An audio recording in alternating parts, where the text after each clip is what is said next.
Welcome to the CELEBS.com studio, sponsored by Movie Maker Magazine. Ben Lewin, William H. Macy, John Hawkes. Congratulations, first of all, on the Surrogate. How does it feel? I mean, obviously people come here with the hope of finding distribution and that sort of stuff. Fox Searchlight just got announced. Ben, what does it mean specifically that this company picked up this film?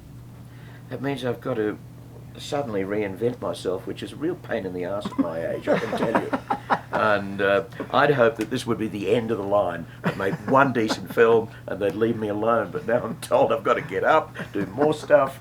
You know, that's how I feel. I mean, this is a real bother now.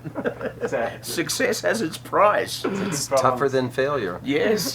So I found out. I mean, I'd like to retreat back into my obscurity. I got really good at failure. Success. Yes. That takes some we can practice. discuss that sometime. So it's kind of confusing. Yeah. Yeah, I mean, where have I been here before? I mean, you know, hey, look at that guy. He's the guy who did this. Oh, go away.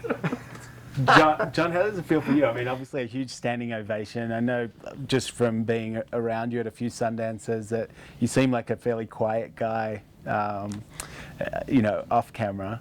Having that sort of ovation and that reception for a film that you have obviously put in a lot of work on, how does that feel for you? Well, it is overwhelming a bit and surreal, but it's gratifying too. And just to be part of a film that people seem to be responding to like that is pretty damn cool. And I take it you never got to meet Mark O'Brien. No, he passed years ago, and long before we began our project. Yeah. You, Ben, did you get to meet him? No, he died in '99. Yeah. That was way too late. Yeah.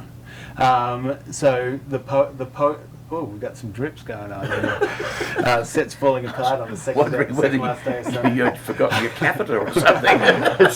It had been snowing in Sundance since the top of the interview. Yeah, it's literal Chinese water torture. You've got a cup.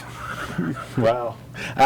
So tell me, like the voice of the character is so important in this, the poetry of the man as well. So having the voiceover, and how much did you want to protect that sort of poetic side of the character? Oh, well, actually, a certain layer of the film only came to me almost when I'd finished, and I went back and watched breathing lessons again, because I was interested in hearing again how the poetry had been integrated, and I've realised in a way that that's what I'd sold short a little bit, you know, having edited so far, that I'd really underplayed how much he expressed himself through his poetry, how much his inner life was in those kind of words.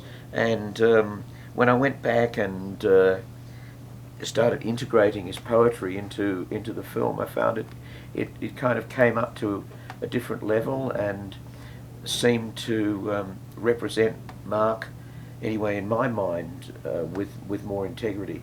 But who knows? I mean, this is a man whose personality we kind of reinvented. But I think in both in John's case and mine, we were trying to be true to who he was, to the extent that we had a window onto that.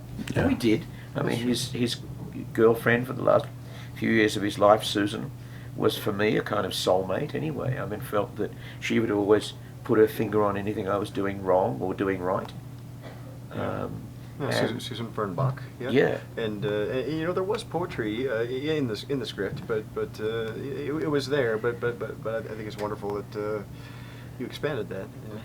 I totally got that he was a poet. Yeah, and I'd left poetry behind when I was a very young man. I thought, oh, it's for young sentimental people, and somehow reinventing Mark O'Brien, I got my mind back into that world of poetry, and I appreciated how deep it can run. Bill, there's a sense of real openness to the film in terms of everyone's trying to be inclusive and to make something happen rather than to deny people to have their opportunities. Your character, obviously, as the priest, is trying to work within his world to make sure that Mark has his opportunity. So as the facilitator and the mentor, like, how did you approach that? How did you feel about that? Was the priest an invention on your part, or was No. No, there was No, a in his story he refers to a priest, and I had assumed he probably had multiple relationships with priests. That somehow priests were important in his life. And he says this one particular priest said, "Look, Jesus was a bit of a rebel. You know, you can, you know, he'll give you permission. Don't worry." You got to remember, this is also is Berkeley, California, in the 1980s. It's probably going to have a different kind of campus priest than Akron, Ohio. I'll say. In 1980s. It was probably the perfect place for this to happen. Certainly, and Berkeley Maybe was, the only place it could have happened. Maybe Berkeley was huge for Mark in reading what he'd written. He really felt a kinship with that place that people had warned him about when he left the institution, where he'd spent years wanting to just die, and finally University of California at Berkeley said, "We'll take anyone that can qualify, no matter what their disability." There's a photograph of an iron lung hanging from a crane outside a dorm room. It's pretty profound. They were true to their word, and he loved that college and he loved that town for the rest of his life. Yeah, I remember reading stuff about him, like going around on his electric gurney, and he'd pop out, and people he'd just kind of get people to put him back in, and he'd just go along on his way, you know. Yeah, I mean, it was scary. We can laugh and make light, and I'm sure in retrospect he did a bit too. But I think he was terrifically frightened, but also elated for the chance to be independent for the first time in his life. In his mid-30s, for the first time in his life, he left his apartment alone when he had the short time on the self-powered gurney. And think of that for the very first time in your life, to actually leave and no one knows where you know, the freedom of just being alone for a moment and on your own, which as Bill mentioned so many times, seems to be a huge part of disabled people's want and need, is to find some independence in this world. Yeah. And I would say also Mark was a political guy, and it was, I think it cost 1/3 of taxpayers, 1/3 of what it cost for him to be in the institution. 1/3 cost was him in an apartment with hiring attendants, paying rent, that kind of thing. So independent living is for disabled is really great for all of us, and I think it's viewed as with a strange sort of suspicion in people. I don't understand it. Do you feel like the film changed you in a way? Do you think it gave you a different perspective? Yes, very much so. Yeah.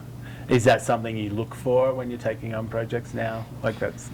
Not whether the role will change me. I just look for an amazing script, hopefully amazing storytellers and collaborators around me, and a role that I feel like I can do something with, and that hopefully matters to the story somehow. Did you know that Bill was on the project already, or he was not? Yeah. No, this tiny little movie,